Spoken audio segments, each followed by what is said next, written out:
Welcome students. The interview की आपकी इस चैप्टर में हिंदी ट्रांसलेशन के साथ में हमने आपकी शानदार जो हाइलाइटेड पैराग्राफ्स हैं उसका वीडियो प्रिपेयर किया है और साथ ही वीडियो के डिस्क्रिप्शन बॉक्स में आप लोगों के लिए हमने शानदार इसके ट्रिक वाले क्वेश्चन आंसर्स के वीडियो लिंक्स भी दिए हुए हैं। आइए स्टार्ट करते हैं हम आपके द इंटरव्यू, जिसका अर्थ है साक्षात्कार। Since its invention a little over 130 years ago, the interview has become a commonplace of यहाँ पर दिया हुआ है आपकी जर्नलिज्म। 130 वर्ष से थोड़ा पहले इसके आविष्कार से लेकर अब तक साक्षात्कार पत्रकारिता के लिए एक आम बात बन गया है। इन्वेंशन यानी आविष्कार, कॉमन प्लेस यानी यहाँ पर आम बात। Today almost everybody who is literate will have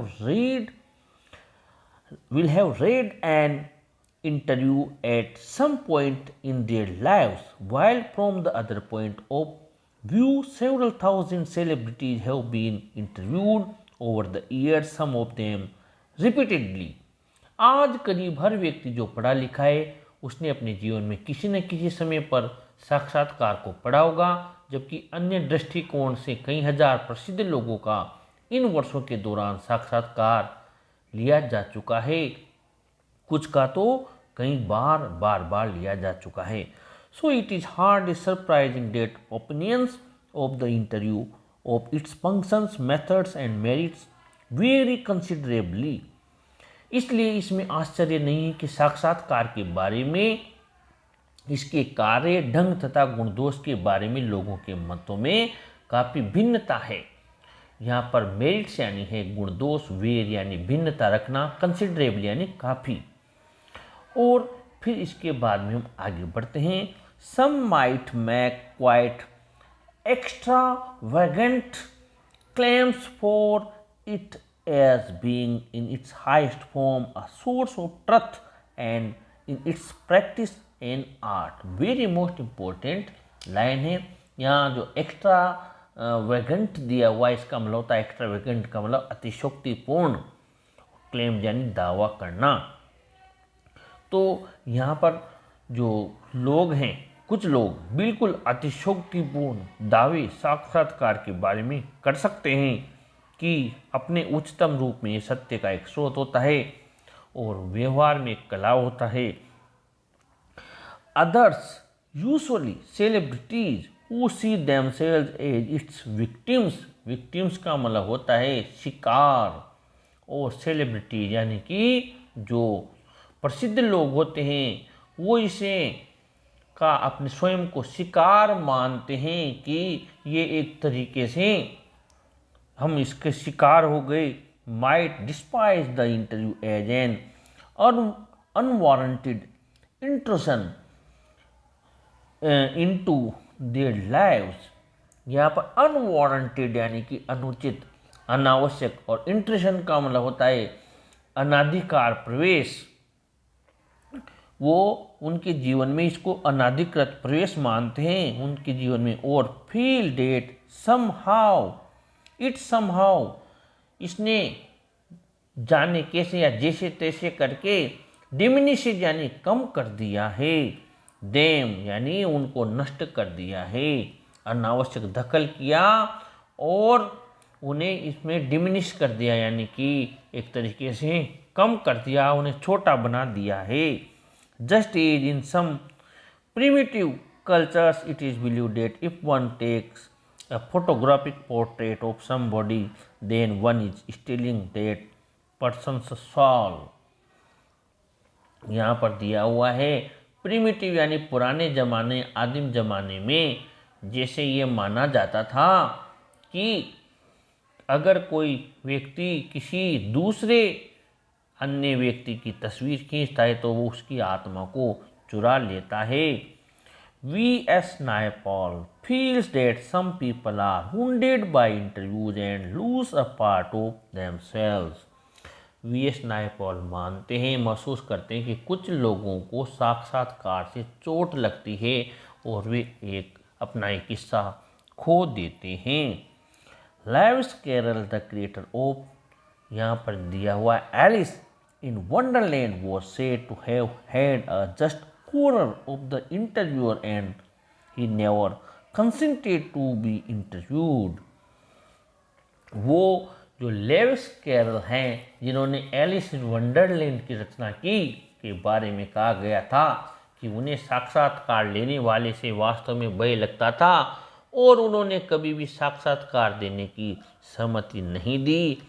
it was his horror of being lionized which made him thus repel would-be acquaintances, interviewers, and the persistent petitioner for his autograph, and he would afterwards relate the stories of his success in silencing all such people with much satisfaction and amusement।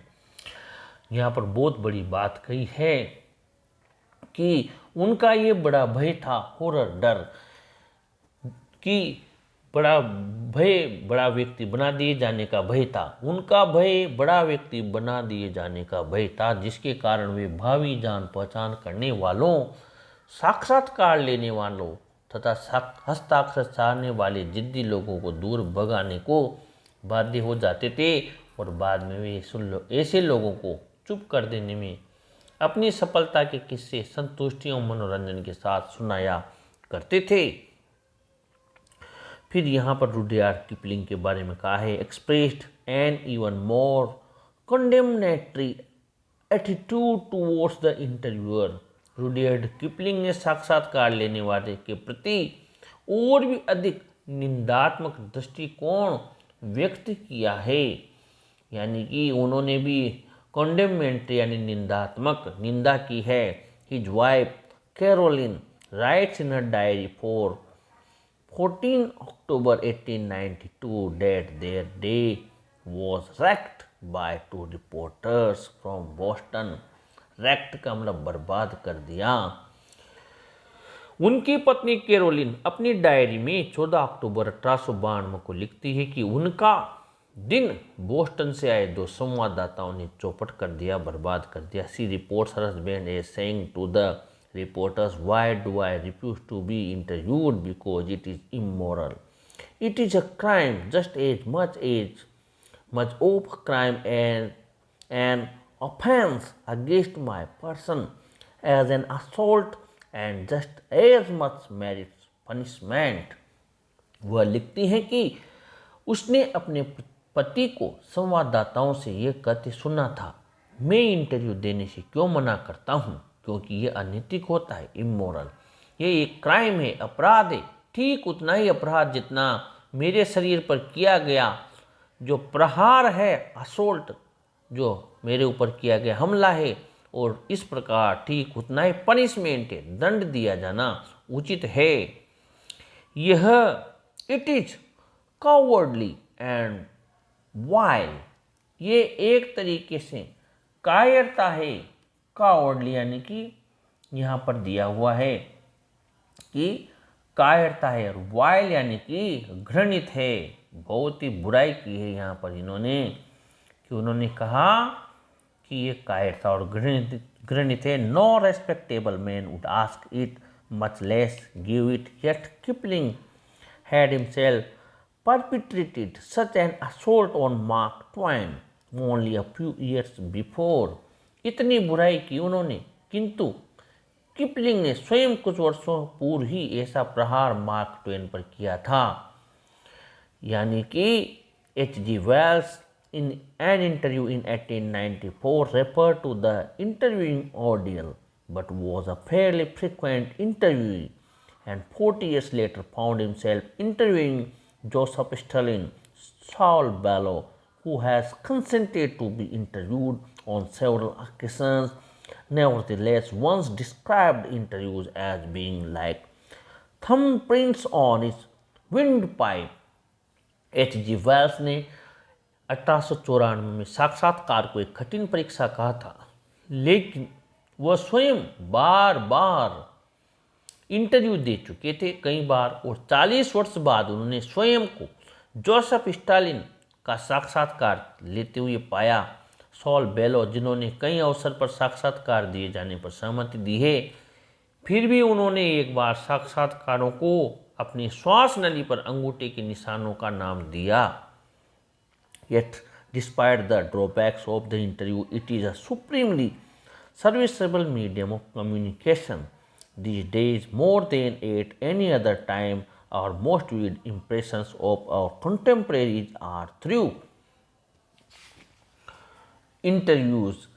Dennis Bryan has written, almost everything of moment reaches us through one man asking questions of another.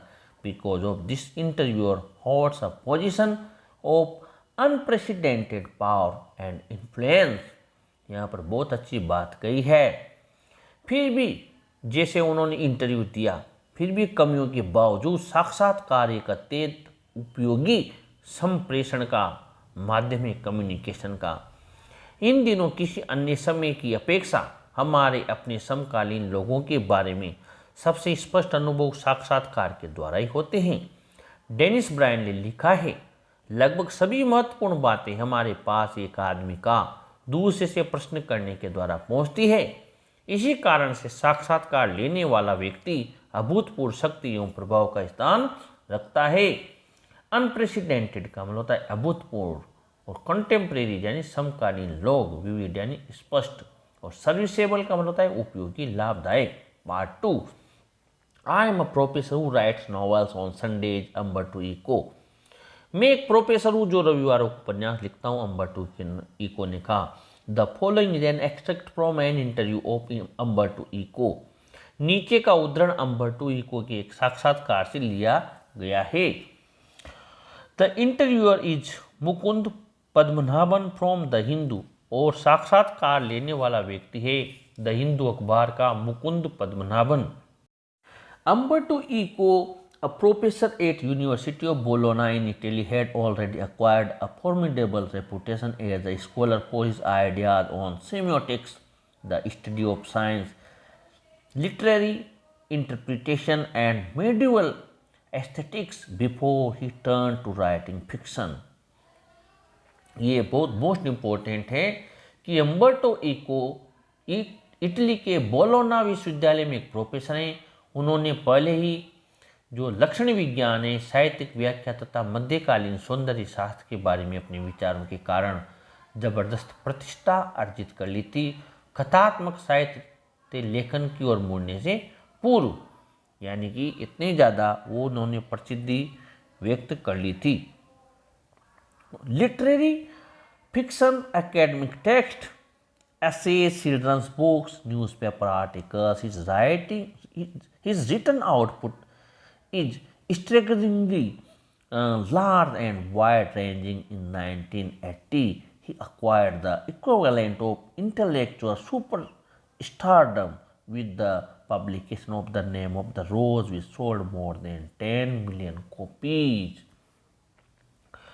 यहाँ पर उन्होंने कहा है कि जो कथात्मक साहित्य लेखन की ओर मुड़ने से पूर्व कथात्मक साहित्य, शैक्षिक पुस्तकें, निबंध, बाल साहित्य, अखबारों में लेख आदि उनकी लिखित सामग्री की मात्रा चौंकाने वाली है तथा विस्तृत क्षेत्र रखती है। 1980 में उन्होंने द नेम ऑफ द रोज के प्रकाशन के साथ ही बौद्धिक लोकप्रियता का उच्चतम बिंदु छू लिया। इस पुस्तक की लगभग 10 मिलियन यानी 1 करोड़ से अधिक प्रतियां बिक गई। Mukund, the English novelist and academic David loss once remarked, I can't understand how one man can do all the things he does. Mukund, अंग्रेजी उपन्यासकार तथा शास्त्री डेविड लॉस ने एक बार टिप्पणी की थी, मैं नहीं समझ सकता कि किस प्रकार एक व्यक्ति वे सब चीजें कर सकता है जो इको कर लेता है। Umberto Eco, maybe I give the impression of doing many things, but in the end I am convinced I am always doing the same thing. हो सकता है कि मैं बहुत सारी चीज़ें करने का एहसास कराता हूँ, लेकिन अंत में समझता हूँ कि मैं हमेशा एक ही चीज़ करता रहता हूँ। मुकुंद, which is, वो कौन सी?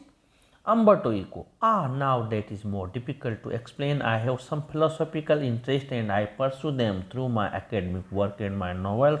Even my books for children are about non-violence and peace. You see, the same bunch of ethical, philosophical interest. अरे ये सब समझना अधिक मुश्किल है। मेरी कुछ दार्शनिक रुचियाँ हैं और मैं उनका अनुसरण अपने शास्त्रीय कार्यों उपन्यासों के माध्यम से करता हूँ। यहाँ तक कि बच्चों के लिए मेरी पुस्तकें अहिंसा एवं शांति के बारे में होती है। देखिए वह नैतिक दार्शनिक रुचियों का पुंज। And then I have a secret. Did you know what will happen if you eliminate the empty space from the universe? Most important, very, very, very most important. Eliminate the empty space in all the atoms. The universe will become as big as my fist. और फिर मेरा एक रहस्य है, क्या आप जानते हैं कि अगर ब्रह्मांड के रिक्त स्थानों को दूर कर दिया जाए, परमाणु के भीतर सभी रिक्त स्थानों को दूर कर दिया जाए तो क्या होगा? ब्रह्मांड मेरी मुट्ठी जितना बड़ा बन जाएगा। Similarly, we have a lot of empty space in our lives. I call them interstices. Say you are coming over to my place, you are in an elevator, and while you are coming up, I am waiting for you. और यहाँ पर वो कहते हैं कि उसी तरीके से, सिमिलरली का मतलब होता है ठीक उसी तरीके से हम सब अपने जीवन में बहुत सारे रिक्त स्थान रखते हैं। इंटरेस्ट यहाँ पर दिया हुआ है, इंटरस्टिसेस का मतलब होता है रिक्त स्थान। मैं उन्हें अंतराल कहता हूँ। क्या कहता हूँ? इंटरस्टिसेस यानी अंतराल कहता हूँ। मान लीजिए आप मेरी जगह पर हैं। You are in an elevator and while you are coming up, I am waiting for you. आप एक लिफ्ट में सवार हैं और जब आप ऊपर आ रहे हैं मैं आपका इंतजार कर रहा हूँ। This is an interstice. ये एक इंटरस्टिस है, ये एक अंतराल है। An empty space है रिक्त स्थान।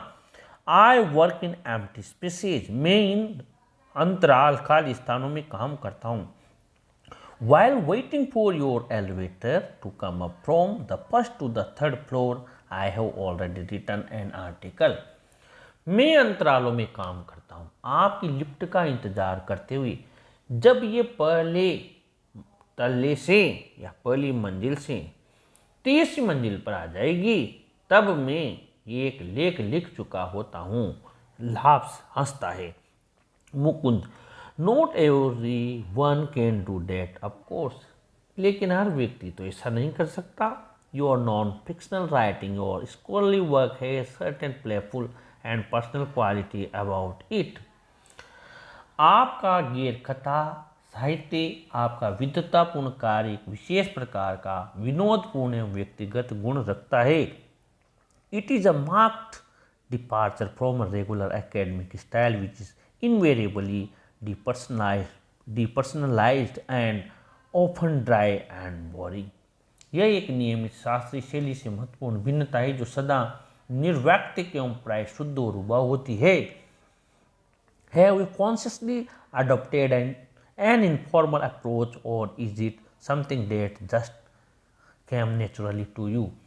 क्या आपने जानबूझकर एक अनौपचारिक तरीका अपनाया है अथवा यह कोई ऐसी चीज है जो स्वाभाविक रूप से तुम्हें मिल गई हो? Umberto Eco. When I presented my first doctoral dissertation in Italy, one of the professors said scholars learn a lot of certain subject and then they make a lot of false hypotheses, then they correct them and at the end they put the conclusions. जब मैंने अपना पहला शोध प्रबंध Italy में प्रस्तुत किया था तब एक प्रोफेसर ने कहा था विद्यार्थी एक विषय विशेष का बहुत कुछ जान लेते हैं, फिर वे बहुत सारी मिथ्या परिकल्पनाएं बनाते हैं, फिर वे उन्हें सही करते हैं तथा अंत में वे इस निष्कर्ष पर रख देते हैं।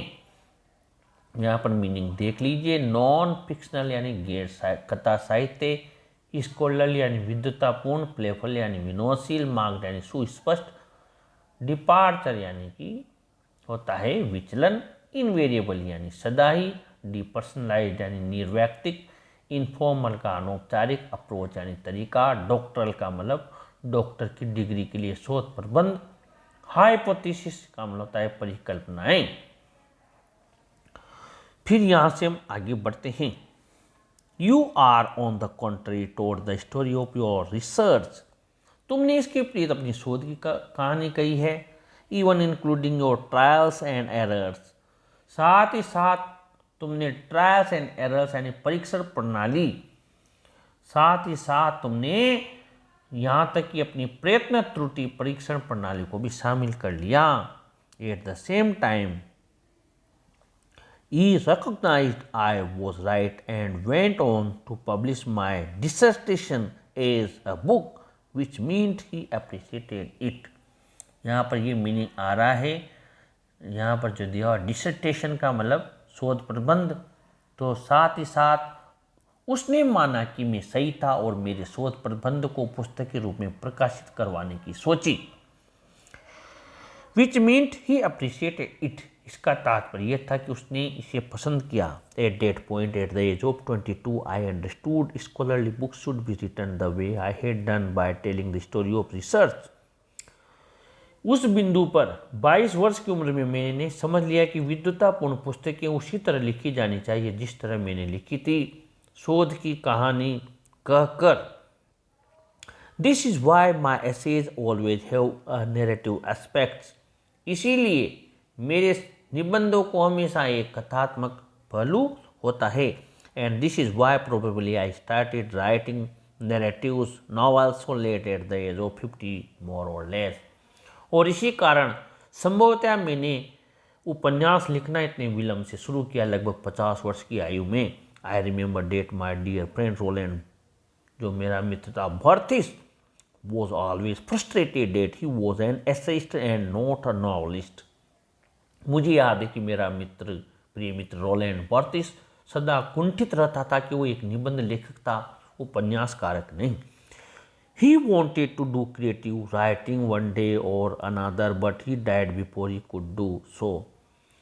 वह भी चाहता था कि किसी न किसी दिन रचनात्मक लेखन लिखना चाहता था, लेकिन ऐसा करने से पहले ही वो इस दुनिया से चल बसा। I started writing novels by accident। मैंने उपन्यास लिखना अचानक शुरू किया। I had nothing to do one day and so I started novels, probably satisfied my taste for narration।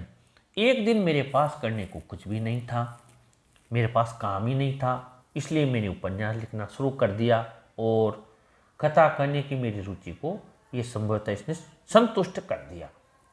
Mukund, talking about novels, from being a famous academic you went on to becoming spectacularly famous after the publication of The Name of the Rose। You have written 5 novels against many more scholarly works of non-fiction, at least more than 20 of them।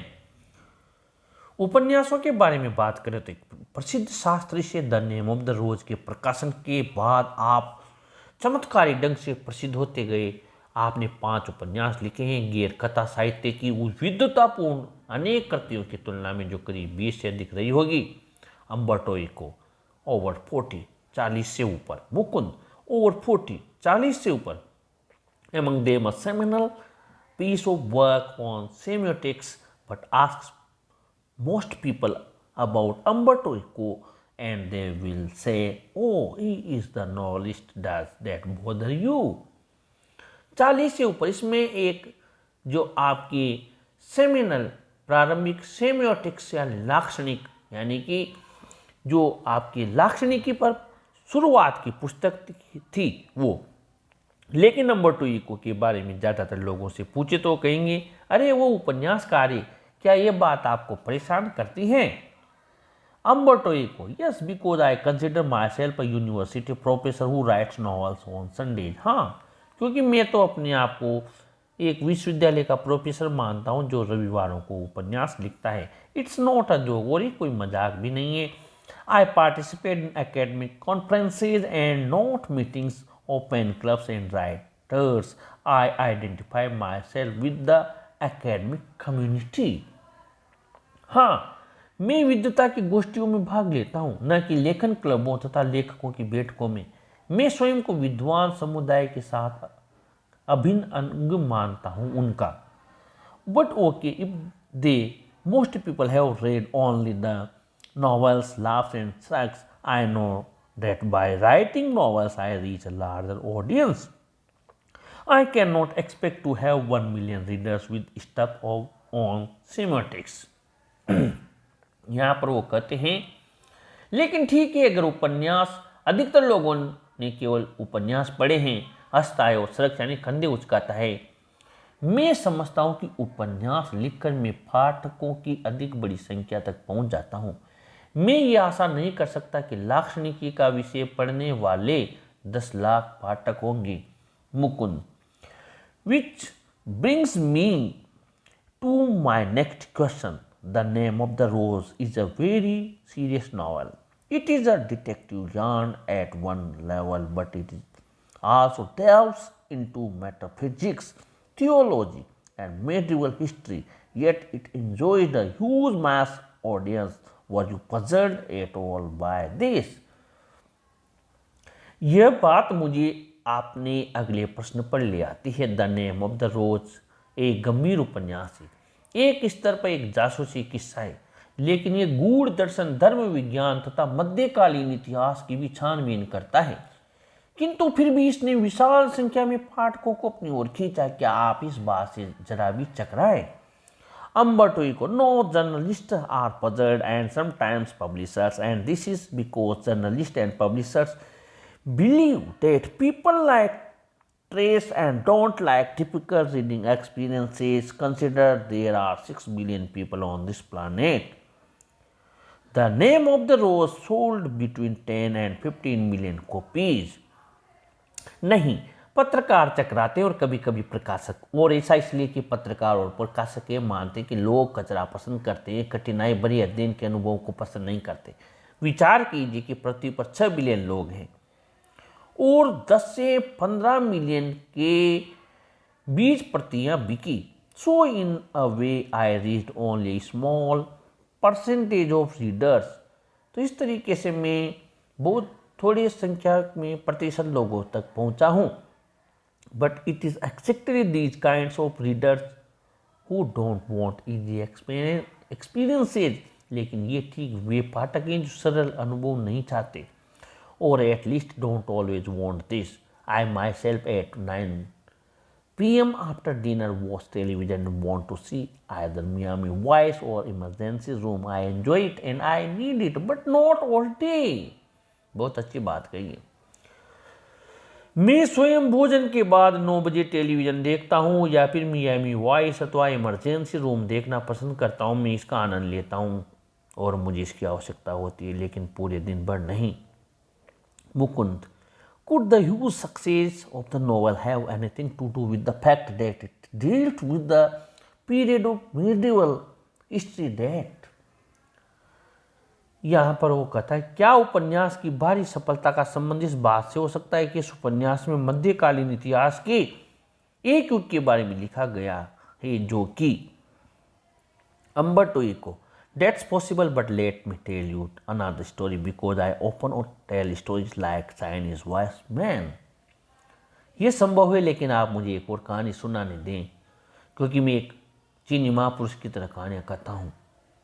My American publisher said while she loved my book, she didn't expect to sell more than 3,000 copies in a country where nobody has seen a cathedral or studies Latin.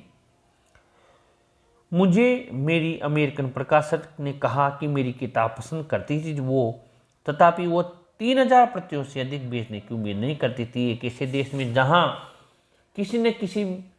किसी ने भी बड़ा church न देखा हो तथा Latin अथवा Latin भाषा न पढ़ी हो, तो उसने सोचा ये बिकेगी। But in the end it sold 2 or 3 million in the US। लेकिन अमेरिका में इसकी 20 से 30 लाख की संख्या में प्रतियां बिक गई। A lot of books have been written about the medieval past far before mine. I think the success of the book is a mystery. मध्यकालीन अतीत के बारे में मेरे से पूर्व भी कई सारी पुस्तकें लिखी जा चुकी है। मैं सोचता हूँ कि मेरी किताब की सफलता एक रहस्य है। Nobody can predict it. I think if I had written the name of the rose 10 years earlier or 10 years later, it wouldn't have been the same. Why it worked at that time is a mystery. कोई इसकी भविष्यवाणी नहीं कर सकता। मैं सोचता हूँ कि अगर मैंने द नेम ऑफ द रोज 10 वर्ष पहले अथवा 10 वर्ष बाद लिखा होता तो बात समान प्रकार की न होती। उस समय वह समय कैसे सफल हुआ, ये एक पहेली है। और ये चैप्टर आपका यहाँ कंप्लीट हुआ। इसके सारे क्वेश्चन आंसर्स बहुत शानदार ट्रिक से इसका वीडियो लिंक हमने इस वीडियो के डिस्क्रिप्शन बॉक्स में दिए हुए हैं। आप वहाँ से क्लिक करके इस चैप्टर के शानदार क्वेश्चन आंसर्स देख सकते हैं। और इसी तरीके के वीडियोज़ के लिए आप अपने चैनल को भी सब्सक्राइब करें, वीडियो को भी ज़रूर लाइक शेयर करें। Thank you.